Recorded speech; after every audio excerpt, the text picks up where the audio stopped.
Bienvenue dans Restauration et Inspiration, le podcast qui explore toutes les problématiques de la restauration. Je suis Baptiste Robelin, avocat d'affaires spécialisé en droit de l'hôtellerie et de la restauration, associé du cabinet Novelo. Et moi, Nelson Lopez, conseiller en ouverture de restaurant et cofondateur de Cococ. Chaque mois, nous donnons la parole à un acteur du secteur, chef, fournisseur, expert. Pour vous inspirer, vous donner des conseils concrets et anticiper les évolutions du marché.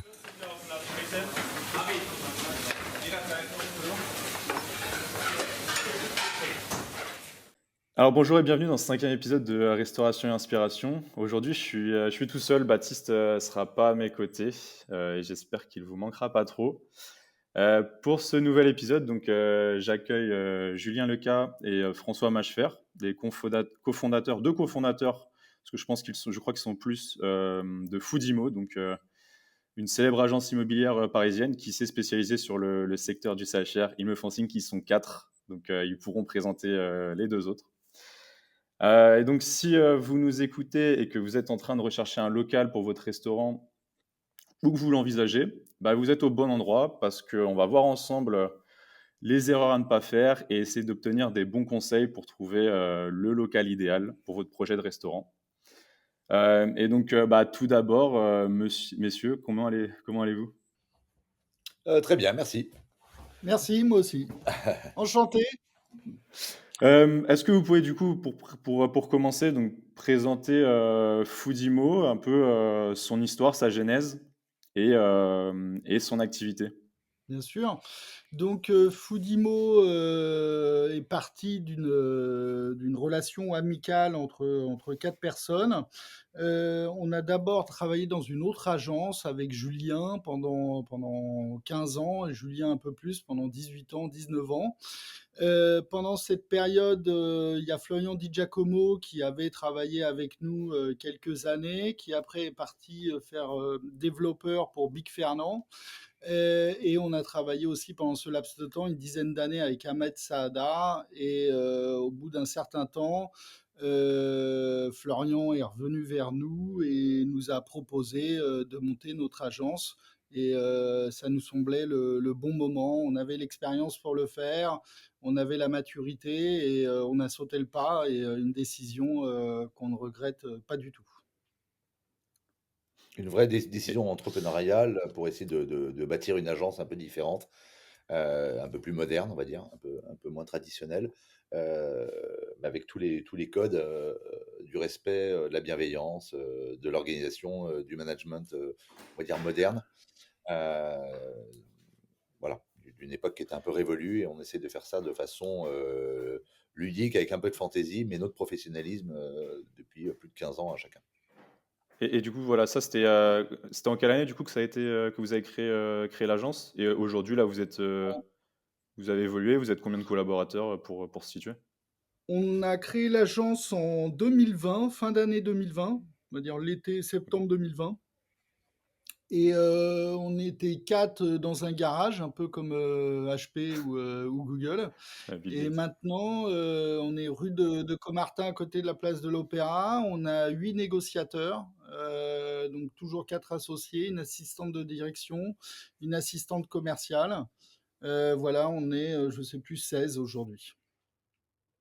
Ok. Voilà. Ah, c'était 2020, en fait, vous étiez un peu en stand-by aussi, j'imagine, avec l'activité Covid. Ça vous a permis un peu de vous poser des questions sur savoir ce que vous vouliez faire par la suite? Est-ce que ça a un peu Bah, motivé, du coup, la création de l'agence ou pas? ça peut paraître une période folle pour créer une entreprise, parce qu'on l'a fait vraiment entre les deux Covid, enfin on va dire entre les deux fermetures de restaurants, mais finalement ça nous a laissé aussi du temps pour préparer, s'organiser, faire tous les outils qu'on avait besoin. Et quand l'activité a repris en 2022, on était déjà prêt et sur les starting blocks, quoi. Ouais, sur le starting block. Top. Alors, donc du coup, comme je l'ai dit en introduction, il y a une bonne partie des auditeurs, ou du moins des gens qui vont découvrir ce podcast, qui sont du côté acheteur, du côté restaurateur. Et donc, ils vont bientôt se mettre en recherche d'un local commercial. Ils le sont peut-être même déjà en ce moment. Et le but, c'est de voir comment on peut les aider pendant cet épisode. Donc, de par votre expérience, du coup, votre longue expérience dans le domaine, pour vous, quand et comment il faut commencer sa recherche de local? Quand et comment? Bah, déjà, je pense qu'il faut avoir du temps devant soi pour chercher un local. C'est compliqué de le faire quand on est déjà en poste, dans un restaurant, dans une brasserie, dans un tabac, un hôtel ou quelques secteurs du CHR, et que c'est quand même mieux effectivement d'avoir du temps, donc d'avoir soit, à Pôle emploi à ce moment-là et de pouvoir commencer une préparation, avoir un peu d'argent derrière soi, évidemment pas tout dilapider, mais prendre le temps, de rencontrer les bons acteurs de la transaction, CHR parisienne, poser les bonnes questions, avoir déjà, un apport personnel, savoir de quelle façon on va financer, avoir un projet qui ressemble à quelque chose, c'est-à-dire savoir ce qu'on veut acheter précisément. Est-ce que c'est une brasserie? Est-ce que c'est un resto? Combien de places il nous faut? Dans quel quartier? Ne pas se tromper de quartier. De temps en temps, les gens ont tendance à dire: «Bah, moi, je vais être, dans le 8e ou dans le 16e», alors qu'ils ont plutôt l'habitude des quartiers bobos parisiens. Avec, notamment pour certains chefs qui ont leur clientèle, qui ont déjà un peu leur clientèle et leurs habitudes et leur secteur, secteur un peu de prédilection. Donc déjà, ne pas se tromper de quartier par rapport à sa recherche, c'est très important. Sachant que tous les quartiers sont bons à Paris, hein. Du 1er au 20e, on peut être, à Belleville, comme dans le 16e, tous les quartiers fonctionnent. Il faut juste avoir une cuisine qui est adaptée, une déco qui est adaptée et des prix qui sont adaptés. OK. Et du coup, en termes de, pour le camp, donc, faut prendre le temps, mais pour le camp, c'est quoi le délai moyen que vous rencontrez, dans votre agence, pour trouver un local? Il n'y a pas vraiment de règles. On a trouvé des locaux en un trimestre, hein, en même un rendez-vous. On propose 5 affaires et la personne revient en disant, bah écoute, tu as fait le bon choix, c'est celle-là qui m'intéresse, et on avance et on vend. Et moi, mon record, c'est d'avoir suivi quelqu'un pendant 2 ans avant de lui trouver le local idéal. Donc, il n'y a pas vraiment de règle, ça dépend aussi de l'acquéreur, sa maturité dans la tête. Est-ce qu'il est déjà en poste? Est-ce que c'est une deuxième affaire? S'il a déjà vendu son restaurant et qu'il en cherche un autre, ben, automatiquement, il prend plus vite ses décisions, il connaît le métier, il C'est sait sûr. ce qu'il veut, donc ça peut aller plus vite. Et quand c'est quelqu'un que c'est une première affaire, ça peut mettre plusieurs mois. La moyenne, je dirais, c'est entre 6 et 9 mois. Oui, c'est à peu près ça, effectivement. Parce que, effectivement, une première affaire, on n'a pas forcément l'avocat spécialisé, on n'a pas forcément le bon agent, on n'a pas forcément le bon comptable pour faire les business plans et on se trompe souvent un peu au début. On prend un peu le temps, et on se rend compte souvent de ses erreurs.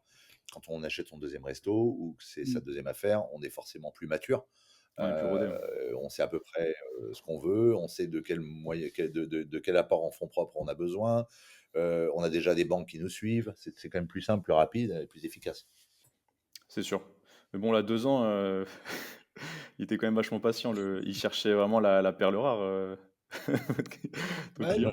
oh, ouais, enfin, oui, il cherchait un peu la perle rare. C'était quelqu'un qui était en poste, qui voilà, voulait faire un autre métier. Mais c'est vraiment l'exemple un peu extrême voilà, que je t'ai pris pour te montrer Ouais, vraiment un laps. Mais en un an, un projet peut être bouclé, clé en main, entre le moment où on trouve le restaurant et le moment où il ouvre, où il y a eu l'acquisition, chercher le financement, une part de travaux, etc. Un projet d'ouvrir un restaurant met à peu près une petite année, je dirais. Voilà, ouais, vraiment de voilà, A à Oui, Z, hein. entre le début de Voilà. la recherche Et et le l'ouverture. moment où il et ouvre l'ouverture, voilà. et les premières commandes arrivent. Si sa recherche est réaliste, si sa recherche évidemment est réaliste, heu, qu'il sait ce qu'il veut et qu'il est bien accompagné. Ouais, c'est pour ça Mm. qu'il y a tout le travail, en fait, en amont avant de venir vous voir qui est ultra important pour avoir, un dossier, vraiment le plus précis possible pour, faire perdre moins de temps possible que ça soit, de votre côté dans la recherche, mais aussi du côté du restaurateur pour faire le moins de visites et donc trouver rapidement un local adapté et donc tu as parlé donc, Mmh. de se faire entourer, tu as parlé d'avoir, un business plan, rodé. C'est, si vous deviez là, tous les 2 citer, vraiment les éléments principaux à avoir, bien pensé, bien travailler dans sa tête et sur papier pour venir vous voir, et donc vraiment faciliter le travail de tout le monde? Ce serait, heu, ce serait quels éléments à bien penser? Alors, il faut, définir, son projet. Qu'est-ce qu'on veut faire? Un restaurant gastronomique? Un street food, mass market? Un restaurant de hamburgers haut de gamme, pizza? Vraiment, il faut définir le projet et ça, l'agent immobilier le fera pas à la place du client. C'est le client qui vient en disant: «Moi, je veux faire ça, j'en ai la capacité, j'ai déjà engagé un chef» et cetera. Donc la première chose, c'est définir ce qu'on veut faire, ce que la personne veut faire. La 2e chose, c'est de définir un budget. J'ai combien d'apports? Est-ce que je peux faire un appel à ce qu'on appelle, les family, business, définir un apport, dans mon cercle ou moi-même que j'ai réussi à constituer lors de ma carrière pour après définir un budget. L'apport définira le budget. Aujourd'hui, Oui, les financements sont assez difficiles. Les banquiers sont compliqués. Le CHR est un peu en zone jaune-rouge. zone Et floue. donc, c'est sûr qu'il faut en amont préparer son budget. Donc, définir un apport, définir un budget et faire un business plan avec un expert comptable pour bien savoir où on va. Oui, sachant que le business plan, de toute façon, est forcément par rapport au fonds qu'on va acheter. Donc Oui. globalement, si quelqu'un vient nous voir en disant: «Bah, moi, j'ai 100 000 € d'apport, 100 000 € d'apport en fonds propres», on va pouvoir définir un budget qui va aller entre 250 et 300 000 € maximum selon, son expérience, selon aussi si on va trouver, un petit peu de friends and family, un petit peu, d'emprunt. Est-ce qu'on va lever de la dette ou pas? Est-ce qu'on veut tout faire en fonds propres? Est-ce qu'on aura des travaux à faire? Est-ce que si on a des travaux à faire, est-ce qu'on pourra faire plusieurs lignes de crédit? Une ligne Mmh. de crédit pour le fonds de commerce, une pour les travaux, une pour le matériel de cuisine, ou on peut prendre un leasing, donc ne pas forcément prendre une ligne de crédit. Enfin, il y a plusieurs montages qui sont, qu'on peut expliquer d'ailleurs souvent aux acquéreurs. Mais nous, effectivement, il faut qu'il arrive ici avec une idée de concept. Nous, après, on peut vraiment l'aiguiller. Quand certaines personnes nous disent, voilà, moi, je veux faire un gastro avec un ticket moyen à 150 balles, mais je vais être dans le 20e. Lui dire: «OK, il y en a qui fonctionnent, hein, il y en a qui arrivent, mais ils ont une énorme expérience, en cuisine, ils ont un gros réseau, ils sont capables de faire déplacer les foules». Il faut voilà, faire attention à ce que le concept fonctionne bien aussi avec le quartier, avec la clientèle. Savoir si on a besoin de clientèle de passage, est-ce qu'on a besoin d'hôtels, est-ce qu'on a besoin de touristes? Ou est-ce qu'on veut être que, on veut bosser que le midi et que dans le quartier de bureau dans lequel il y a Mmh. absolument, quasiment pas de résidentiel? Faut vraiment bien définir la clientèle qu'on veut et qu'on peut se permettre aussi d'avoir. Si quelqu'un qui vient nous voir avec 100 000 € d'apport et qui me dit: «Moi je cherche, 700 m², pour Une faire brasserie plein une cintre. microbrasserie, dans le centre de Paris», bah, non, ça fonctionne pas. Sauf Ouais, si c'est sûr, derrière il y a un fonds faut être réaliste. d'investissement, qui a un montage qui est différent. Mais voilà, il faut être réaliste. Et puis, voilà, faire attention aussi aux fausses bonnes idées qui sont, se dire, «Mais moi de toute façon je veux pas acheter un fonds de commerce, je veux acheter un local en location pure, dans lequel, j'ai pas d'argent à mettre, le fonds de commerce il est gratuit». Oui, attention, le fonds de commerce il est gratuit, sauf que derrière, tu vas le payer, tu vas payer un loyer qui va être conséquent, Ouais. et le jour de Faut la acheter le revente, matos. ben, un loyer conséquent, c'est très, très compliqué à revendre. Donc déjà, il y a l'exploitation qui est difficile. Il y Mmh. a le moment aussi, il faut pas oublier de tous les mo tout le passage, le moment où on a signé et qu'on va commencer à faire des travaux. Les travaux, on dit toujours, on sait quand ça commence, on ne sait pas quand ça finit, avec les mauvaises surprises que ça peut comporter, avec des surprises de structure, Mmh. de problèmes de copro, de fuite, de qu'est-ce qui peut se passer. Et puis on peut se retrouver avec 3 ou 6 mois de plus de travaux, et pendant ce laps de temps, On paye le il faut loyer, on bien n'a pas payer le le revenu. loyer. Mmh. Oh, bah, on se retrouve avec des gens qui se retrouvent, short trésor, en ayant tout dépensé, Avant même d'avoir pendant ouvert. ce laps de temps, qui n'avait pas prévu assez de BFR, et cetera, et qui se retrouvent dans la merde avant même d'ouvrir. Donc nous, c'est très important, quand on fait des plans de financement avec nos clients, quand on les reçoit, on pense à tout ça. On met, des mois en plus pour le loyer, on prévoit tout ça pour se retrouver confortable pour l'ouverture et pas se Ouais, retrouver, short trésor dès le départ. prévoir des légers garde-fous pour éviter de piéger aussi, de faire entrer notamment tu parlais des 1res affaires où, on a des profils, qui n'ont pas forcément tous les éléments en tête. Vous mettez quand même des Exactement. garde-fous pour, leur faire comprendre que, bah, là attention, il y a un point d'alerte, tu risques de te mettre dans le rouge, si tu pars là-dessus, quoi. Voilà. Nous, on n'est pas avocats, hein, Non, c'est sûr. on n'a pas les compétences, même si on connaît énormément de points de droit, forcément, de notre expérience et dans tout ce qui est beaux commerciaux, et dans le juridique, la comptabilité, pour être capable de décortiquer un bilan. En revanche, on est déjà le premier, on est le premier portail avant les avocats pour pouvoir conseiller, relire les baux, conseiller sur la taille des extractions, la conformité des extractions, des structures, du nombre de personnes qui peuvent rentrer dans le local, c'est-à-dire du type de RP, de la sécurité, de tout ce qui est normes actuelles Accessibilité aussi. en vigueur pour les HACCP, sécurité, sonorisation, etc. Donc nous, on a cette expérience. Et puis bien évidemment, après, les avocats rentrent en jeu une fois qu'on a fait, qu'on s'est mis d'accord, qu'on a regardé les documents et que l'avocat a regardé les documents, on peut avancer vers une offre d'achat et après se diriger vers une promesse. Et même si effectivement les avocats prennent le relais au moment de la promesse, nous on est toujours là pour les accompagner, pour les conseiller, pour les suivre, notamment sur le financement. Nous on travaille avec une courtière en financement qui est spécialisée, qui ne fait que du financement de CHR.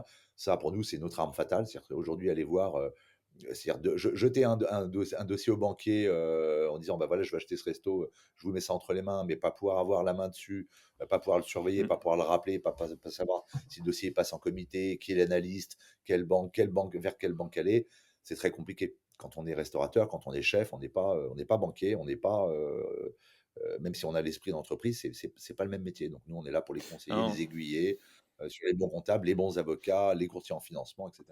En règle générale, moi je conseille aux clients qui sont en reconversion de métier ou c'est leur première affaire, de s'entourer de personnes spécialisées dans le monde du CHR, que ce soit l'avocat, la courtière, l'expert comptable, les travaux. Il y a des sociétés de consulting ou d'incubateurs aussi qui peuvent vous accompagner si vous avez très peu d'expérience. Il y avait eu vraiment des très belles aventures entrepreneuriales successful avec ces incubateurs. Nous, on est partenaire avec un incubateur, par exemple. Et c'est vrai que d'avoir ce microcosme pro CHR évite voilà, de faire des bêtises bêtement, d'éviter des sujets sur lesquels on n'a pas forcément pensé en amont.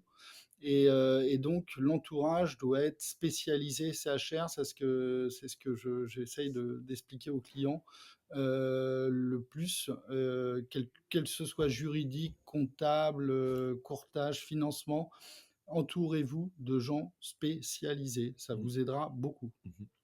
Et Ouais, agents notamment sur, immobiliers aussi au sur passage. une première affaire où l'apport peut être assez ric-rac et qu'on a tendance en fait à avoir ce réflexe de se dire bah, je vais pas prendre des dépenses de conseils entre guillemets inutiles parce que je C'est les plus préfère importantes. voilà. Mais au final, c'est ça, c'est les plus importantes C'est les parce plus que importantes. c'est la fondation du projet et donc partir sur un local où au final les normes ou au final la capacité d'accueil est pas adaptée, bah en fait on va vivre Bah, bien un an, sûr, 2 ans et l'aventure elle meurt dans l'œuf. Donc c'est pour ça, oui, le c'est vrai prix que c'est s'arrête, ultra important. Mhm. c'est ça. C'est très, très important. Ce que Et je dis donc du toujours, coup, c'est ne ouais, mégotez pas, ne mégotez pas sur nous, on conseille des avocats qui sont pas plus chers que d'autres, mais qui sont spécialisés là-dedans et qui vous éviteront beaucoup de problèmes par la suite, que ce soit par rapport au bail, à la copropriété, aux extractions, aux normes handicapées, à la non-concurrence. Quand on vend ou qu'on achète une affaire, bah, le client il passe s'installer 200 mètres plus loin pour récupérer la clientèle, récupérer le nom, le site, l'Instagram, voilà, tous les réseaux sociaux, ça c'est plein de vachement petits important points. aussi. Mhm. Voilà, je me trouve souvent confronté à beaucoup de choses. Et quand on prend un avocat qui est ah mais c'est non mais j'ai pas besoin t'inquiète pas, moi j'ai mon cousin, il sort de la fac, j'ai ma cousine, elle fait de la FUSAC d'immeubles à 500 millions. Ouais, mais c'est pas adapté. Il faut C'est pas le même vraiment métier. prendre des gens spécialisés, des avocats spécialisés en beaux commerciaux. euh, En vente de fonds de et commerce et en puis fonds de commerce. aussi pour l'accompagnement. C'est-à-dire qu'un avocat pro CHR qui fait ça toute la journée dans son cabinet, Il sait exactement comment muter une licence 4. Il vous fera gagner un temps fou. Comment transférer une terrasse, comment, enfin, et faire les vérifications juridiques nécessaires par rapport à la copropriété, etc. Et un avocat non spécialisé qui est sûrement excellent dans sa branche, lui, vous laissera dans la nature parce qu'il n'en sait pas plus que vous sur les différentes démarches à faire, par exemple pour le permis d'exploitation. Enfin, il y a tout un tas de sujets sur lesquels l'accompagnement d'une personne spécialisée vous fera gagner beaucoup de temps et un peu d'argent. Ouais, c'est pour le ça. coup. Gain d'argent et gain de temps. Et donc, du coup, si on revient sur votre expertise en tant que dans la recherche de local, vous avez peut-être les mêmes, hein, et vous allez peut-être me dire que ça va dépendre du concept. Mais c'est quoi pour vous les critères primordiaux à avoir en tête quand on fait sa recherche et sa visite de local? Donc, une fois qu'on a défini un budget et un projet, on va dire, après, on va se mettre à la recherche du local idéal. Donc, moi, j'ai, on va dire, les questions essentielles, c'est est-ce que je veux être sur un lieu de passage ou un lieu de destination? Est-ce que l'outil de travail, quand je rentre, et ce qui me plaît, parce qu'un restaurateur va y passer quand même quelques heures dans son restaurant, donc il faut que l'outil de travail lui plaise, il faut qu'il se sente à l'aise. Est-ce que la clientèle du secteur, du quartier, est adaptée à l'offre que je veux proposer? Est-ce que ma tarification est adaptée par rapport à ce que je propose et par rapport à la clientèle? Pour moi, c'est ça les questions essentielles, plus que, ah, il en veut 310, mais est-ce qu'on ne ferait pas mieux de gratter à 290? Ce qui est important, hein, parce qu'on est là aussi pour faire les meilleures affaires possibles et défendre, voilà, trouver un deal, qui est gagnant-gagnant. Mais les questions essentielles, c'est: est-ce que l'outil me plaît? Est-ce que la clientèle me plaît? Est-ce que le secteur est adapté? Est-ce que je vais me plaire ici? Parce qu'on va y passer à minima 5 ans, au mieux 7, 10 ans, et on va y passer de longues heures dans son Beaucoup restaurant. d'heures. Il faut vraiment répondre à ces questions essentielles. Est-ce que l'outil me va, me plaît et est adapté à ce que je veux faire? Voilà, pareil, oui, effectivement. Est-ce que je veux du plug and play, j'arrive, je veux un truc qui est déjà en train de fonctionner, et je vais le développer? Ou est-ce qu'au contraire, moi, je veux vraiment juste mon local? De toute façon, je vais tout déglinguer, je vais faire des gros travaux dedans, je sais exactement ce que je veux faire. J'ai la déco, c'est-à-dire que nous, c'est pas pareil quand on a, quelqu'un qui vient, qui achète son premier resto et qui veut être conforté dans le quartier, l'état du matériel, et cetera. Ou quand on a un groupe comme Big Mama qui arrive, qui dit: «De toute façon, moi, je vais tout dézinguer, il me faut Oui, 800 c'est mètres sûr. carrés, et je vais mettre 4 millions de CAPEX». Donc c'est chaque client est complètement différent et chaque recherche est souvent, très différente. Mais il y a souvent les mêmes marqueurs, hein, les quartiers, le budget, le type de restauration. On a beaucoup de gens qui viennent nous voir en disant: «Attends, moi j'ai un nouveau concept, c'est génial, et cetera». Bon, finalement, à part, ce qu'il y a dans l'assiette, le concept, reste souvent un peu le même. On est Ouais. là pour, nourrir les gens, passer du bon temps, qu'ils passent un bon moment, hem et puis arriver à payer nos charges et gagner un peu d'argent, quoi. À la fin, le concept reste le même. Ah, c'est intéressant, du coup, là aussi, ben, du coup, cet aspect de, un peu coup de cœur, que tu soulèves, François, sur, bah, en fait, ouais, il faut aussi se dire qu'on va venir, tous les jours, 6 jours sur 7, sans compter les heures, et donc c'est comme quand on n'importe quel taf, hein. Quand on vient au bureau, on a envie de faut prendre du plaisir à aller au bureau parce qu'autrement, les journées sont longues. Donc un local où on se projette aussi, où c'est agréable de venir, c'est vrai que c'est un critère important qu'on soulève pas forcément à chaque fois, en dehors des aspects techniques. Bah, c'est une recette, une recette un peu compliquée à trouver, enfin une équation. Mais moi, je suis pas contre les coups de cœur, mais aller acheter un restaurant un peu à reculons, par élimination d'autres qui nous ont pas plu, en disant, bon, écoute, Par dépit, ouais. Ouais, on celui-là se est pas rabat sur mal, les mais je me rabats sur celui-là parce que j'ai rien trouvé d'autre, il faut que j'achète quelque chose. Mmh. Je me pense que c'est C'est pas pas bon. génial. Prenez mmh. du temps à trouver un outil de travail vraiment qui vous plaît, sans être non plus chercher le mouton à 5 pattes, comme on dit dans la profession, où on finit par jamais trouver quelque chose. Donc ça peut arriver. Il faut quand même que l'outil de travail plaise et qu'on s'y sente à l'aise, ouais, vraiment. Pour faire un petit point sur, là, il y a déjà eu donc, on est prat enfin, on a passé la moitié de l'année, 2025. Quel est votre ressenti sur, l'état du marché, par rapport, là, à son évolution, par rapport, bah, par exemple à l'année dernière et un peu votre ressenti là sur la fin de l'année? Est-ce que c'est le bon moment pour ouvrir? Est-ce qu'il y a un bon moment pour ouvrir, de toute manière? Mais est-ce que, voilà, d'un point de vue, est-ce qu'il y a de l'offre, en tout cas sur le marché et à bon prix? Alors, est-ce que c'est le bon moment d'ouvrir? Ça, c'est c'est jamais le bon moment ou le mauvais moment. La preuve, nous, on a monté notre boîte, entre les 2 confinements, et aujourd'hui, on s'en sort très bien. C'est toujours une question de trésor. 2024 a été une année qui a été très, très compliquée pour les restaurateurs parisiens. On Mmh. sait que la météo a été dégueulasse pendant, le 1er semestre et après on s'est tapé, pour 90 les JO, hein, Mmh. qui ont quand même affecté beaucoup, beaucoup, beaucoup de gens du secteur, que ce soit en brasserie, en restauration, en hôtellerie, même les taxis ont beaucoup souffert. Beaucoup s'étaient imaginés vraiment refaire de la trésor Ouais, ouais, ouais, sûrement. pendant les JO.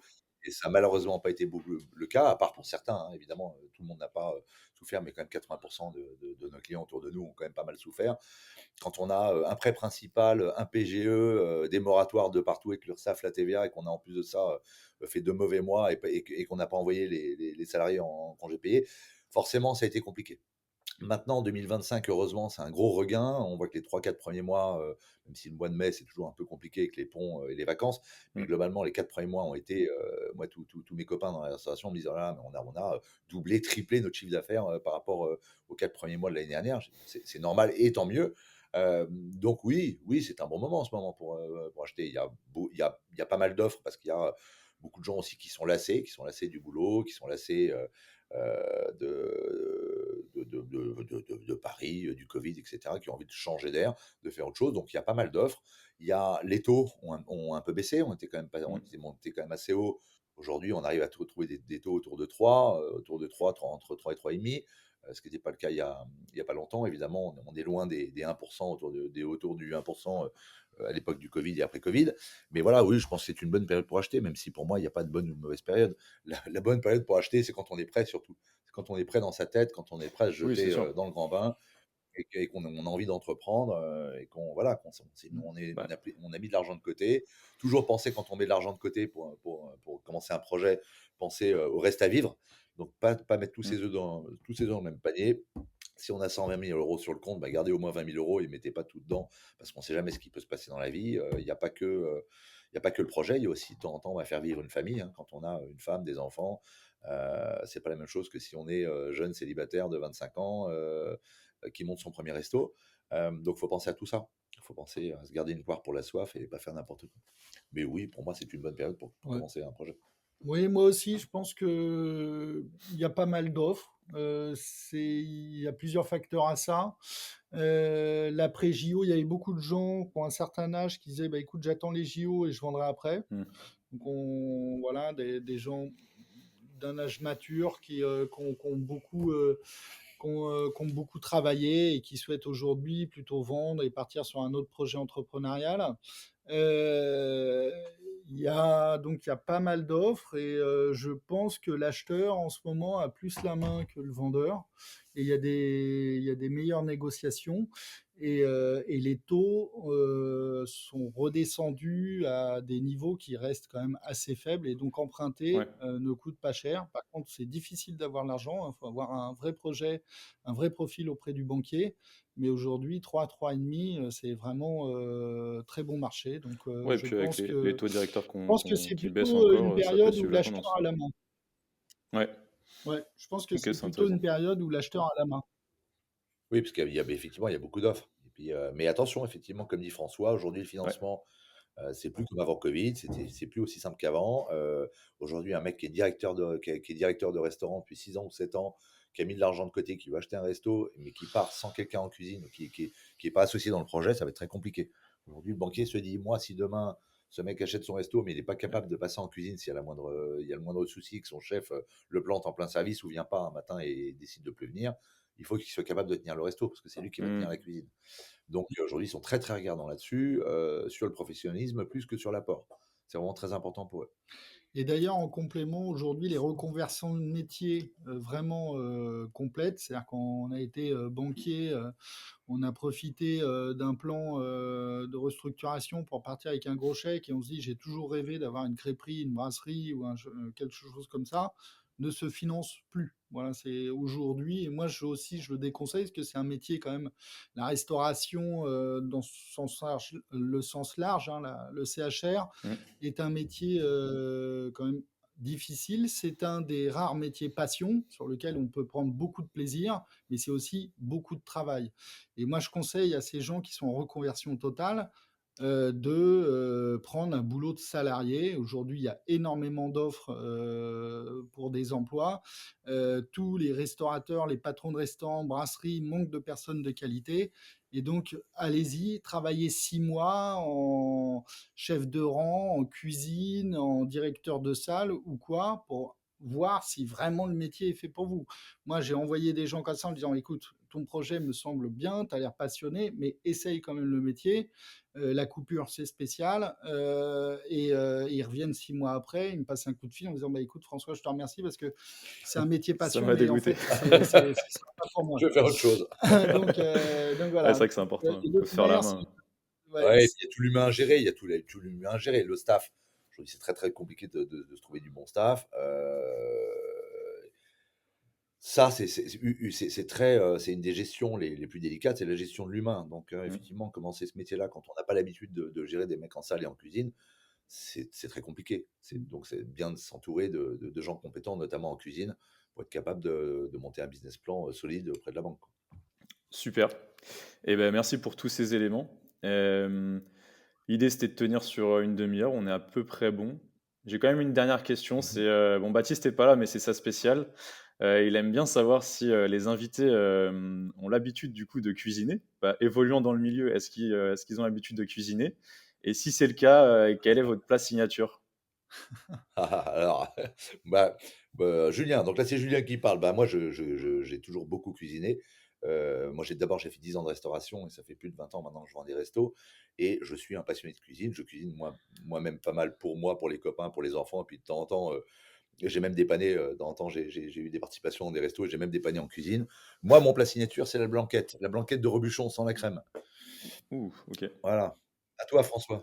alors moi, j'aime bien manger avant de cuisiner, mais je cuisine aussi. Alors je cuisine plus le week-end, mais j'aime bien tous les plats mijotés, quoi. Sauté de veau, sauté d'agneau, et après avec différentes options de plats. Mais moi j'aime bien les plats mijotés. Bon, la blanquette, c'est aussi un plat mijoté, mais Hmm. voilà, mettre des oignons, préparer une sauce, des herbes, mettre tout ça mijoter pendant 1 heure, 2 heures, 3 heures. D'ailleurs, plus c'est mijoté, plus c'est bon normalement ce genre de plat. Et donc c'est ça. Moi, les plats mijotés, j'aime beaucoup, quoi. La recette du week-end quand il y a le temps, le dimanche matin. En tout cas, ça donne envie. Voilà, Mais je en vais tout au cas, pour le coup, moi, je suis marché, grand fan de j'achète mes blanquette, légumes. donc je valide totalement. Elle est bonne. Bah, merci à tous les deux et donc bah, merci à ceux qui nous ont écoutés.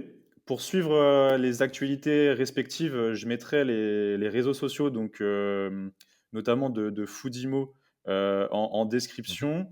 Et donc, si donc certains là sont dans pleine recherche ou vont rentrer en pleine recherche de local, c'est quoi là, le plus simple pour contacter Foodimo? Envoyez-nous un fax. Allez, et on arrête là-dessus. Euh, Alors, Foodimo.fr. Foodimo.fr. Foodimo.fr. Foodimo.fr, Il y a l'Insta, il on y a est le sur fixe Google. et tout ça, vous nous contactez et vous serez rappelé rapidement par un négociateur ou Julien ou moi. Voilà, Voilà. voilà, voilà. Et nous sommes aussi dans les pages jaunes. Salut Bon Nelson, bah merci. à Salut. bientôt. À bientôt. Salut. Salut, merci à toi.